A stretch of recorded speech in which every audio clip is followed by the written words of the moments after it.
तो हम देखते हैं कि ये जो किताब है विलियम डैलिम्पल की द एनार्की, ये किस चीज़ के बारे में है। ये ईस्ट इंडिया कंपनी के बारे में है कि किस तरह से उसने पूरे भारत पर कब्जा किया और किस तरह से यहाँ को लूटा खसोटा।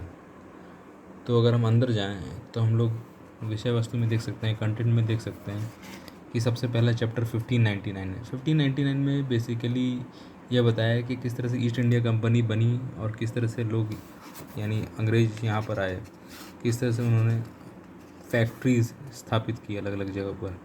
फिर an offer he could not refuse में बेसिकली बताया है कि बंगाल में किस तरह से उन्होंने पैर पसारने शुरू किए। और मीर जाफ़र, ये सब की कहानियाँ हैं, मीर कासिम, मीर जाफ़र, इन लोगों की। और sweeping with broom of plunder, यहाँ पर अब बंगाल पर कब्जा हो चुका है अंग्रेज़ों का। किस तरह से वहाँ पर उन लोगों ने दीवानी राइट्स अपने पास ले लिए हैं और अब टैक्स कलेक्शन करना शुरू कर दिए हैं। हालांकि नवाब अभी भी वहाँ का ही है, लेकिन असली सत्ता यानी पैसे वाली बात अब अंग्रेज़ों के हाथ में आ चुकी है।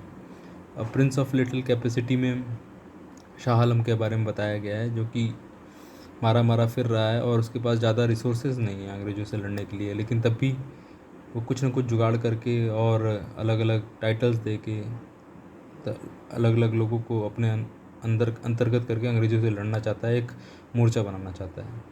पाँचवें में ब्लडशेड एंड कन्फ्यूज़न में शाह आलम और दूसरे लोग मिलकर अंग्रेज़ों के खिलाफ़ लड़ाई करते हैं, लेकिन वह सफल नहीं रह जाते हैं।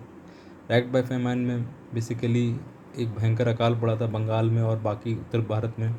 इसमें हज़ारों लोग मारे गए थे। खास करके कलकत्ता का दृश्य बताया है कि किस तरह से लाशें सड़ रही थी और भी तमाम चीज़ें।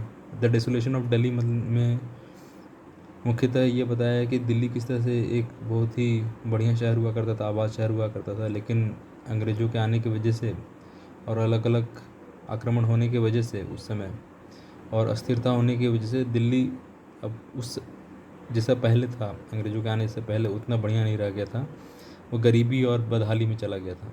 इम्पीचमेंट ऑफ वॉरेन हास्टिंग्स, जैसा कि नाम से जाहिर है, वॉरेन हास्टिंग्स के ऊपर केस चला था वहाँ की संसद में उसके बारे में। और the cops of India basically ये बताता है कि किस तरह से अंग्रेज़ों के आने के बाद धीरे धीरे उनके पॉलिसीज़ की वजह से, उनके टैक्सेशन पॉलिसीज़ की वजह से और उनके युद्धों की वजह से यहाँ पर किस तरह से नुकसान हुआ और भारत एक गरीब देश बन के रह गया।